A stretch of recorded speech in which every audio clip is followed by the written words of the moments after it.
Yo, what is going on, everyone? Hope you're all having a fantastic night, evening, morning, whatever time zone you are in. We are back here with another Dragon Quest Die a Hero's Bond video. My name is DK, and I am beyond excited for this update. We got our first major update in the game, and oh my, it is beyond generous from the devs. They gave us 20 stamina, a bunch of step tickets, and they actually gave us another 3,000 gems for compensation. There is a lot to talk about with what's going on in here. We have a new event going on. We have a new banner up.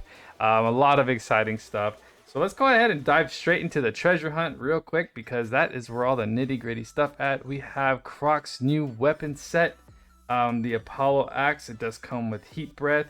This thing looks phenomenal. Really, really cool. Of course, it is at max trait, so you're only going to get that level 3 trait at, fully maxed out weapon, which, again, not very likely, but it does raise your user's fire damage temporarily when a skill hits 20%. So it's very, very nice. You can see that physical attack is also really nice, and it is a fire element. Base stats, I wish we kind of had, something for base stats to kind of tell us what we're looking at least on a single pull.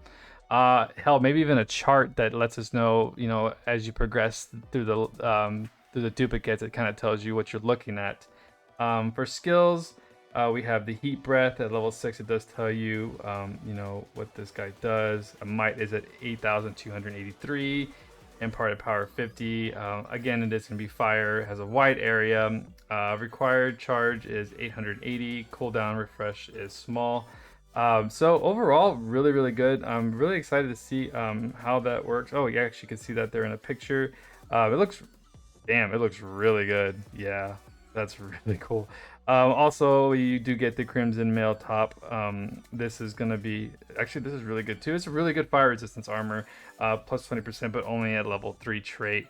So I want to say maybe 10% at level 1. So like, again, maybe they should probably give us some kind of chart to tell us exactly what we're looking at. And then we also have the Crimson Mail legs. Also, again, here's a small chance to raise user's fire damage temporarily when skill hits. So this is going to benefit that axe very well if you do manage to pull the axe in the legs. So it's a very, very good combo. At max, it says 153 on physical defense and 139 on magical defense. It looks like it does have a resistance to ice, so that's really nice. Resistance to fire at 2 points. So yeah, great stuff. We also have a shield. Shield is again max. We have physical defense at 93, physical defense at 98, physical guard at 50%, magical guard at 50%, which is pretty standard, I feel like, on shields, with an ice resistance of 4 and a fire resistance of 4 as well. Trait raise burn resistance by 40. That's okay. I don't really get burned too much in this game, but I mean, later on, I'm sure it'll benefit us, and we'll be swapping out armors depending on the fight. Game's fresh, so this stuff will all be utilized later on. So as far as that goes, that is going to be the only new thing to the banner. Now let's go ahead and dive straight into this event, because this is what I'm mostly excited for. Go ahead and click on that event, check out what we have for the drops in the exchange shop. As you can see, special reward there is going to be Spike Armor. We'll hit that exchange shop real quick. We won't start the story. We'll go ahead and just jump into this, kind of see what we're working with. As you see at the very top, they like to show off they now have 4-star armor as a farmable, item. So let's click on that. So, damn, Spike Armor at max level 35. We have a 108 on defense, 97 on magical defense, and then we have a 2-point resistance to ice. And then look at that trait, guys. Lowers the target's physical defense temporarily after performing a guard break. That is awesome.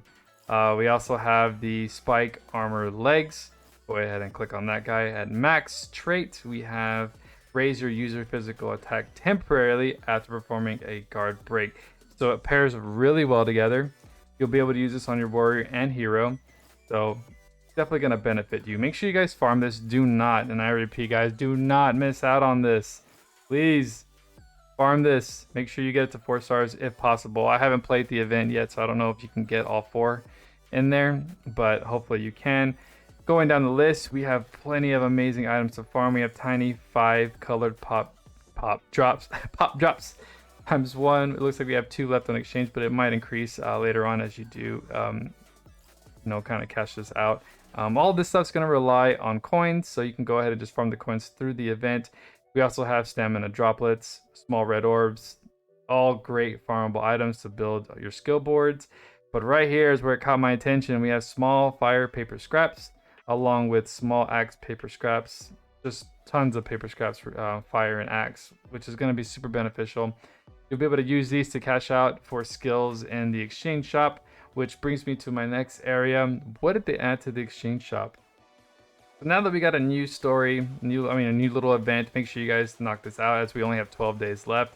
Let's jump into see what the exchange shop has for us. Hopefully they added some new skills. We'll hit events, not events, just kidding.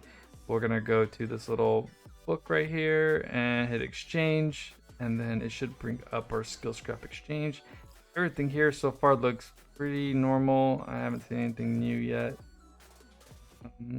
Yeah, right there, Royal Fang Thrust Scroll. Make sure you guys knock that out. And below it we have Flame Energy Scroll. So, and that exchange shop, this little area right here, this Flame Energy, those scraps are in the exchange shop. Make sure you guys knock out this first. I'm not too sure if Royal Fang was in, I didn't see that, but yeah, make sure you guys knock those out to test them out to see how they work for you. They're gonna the Flame Energy is probably gonna be really, I hope it works with Pop. I'm really curious about that. I don't know how that skill is gonna work, but I'm probably gonna do that ASAP. Honestly, I need more fire damage. And honestly, the scroll, the thrust scrolls are gonna help out. I do see like a lot of bosses are gonna probably require thrust, and I don't have very many of that. So those things are gonna be great to farm. Make sure you guys knock out those as well. So now that we're coming to conclusion of this video, I would just like kind of throw my 2 cents on the whether you should or should not pull for this armor. Going back to it, aesthetically it looks really amazing. It does come with a new skill. That's probably what I would go for the most, is try to go for the axe. I don't know if I am personally going to go for it. I don't have very many gems right now. I don't know what this game has for itself in the future, you know, as far as banners goes, maybe collabs. I kind of want to hold off, you know, for that, but it looks really awesome. I definitely get why people want to pull for this. That ruby red gear and then that, you know, that fire skill is really neat. So honestly, go with your gut. If you feel like pull. I wouldn't spend all your gems on this. I would definitely just maybe do a pull or two, kind of see how your luck takes you, and then kind of go ahead and chill from there, because I think you might regret it, as if this content kind of stays, you know, on the same track, you know, we're in for a very fun rest of the year. Thank you to the devs for the compensation. It was phenomenal. 3K gems, guys. Wow. Generosity is up through the roof. If you guys keep this up, you guys have me sold. I don't know how much longer I'm going to stay free to play, but I'm definitely excited for the future, guys. So again, thank you guys for watching today. I hope you guys have a great night. I will talk to you guys soon. Peace.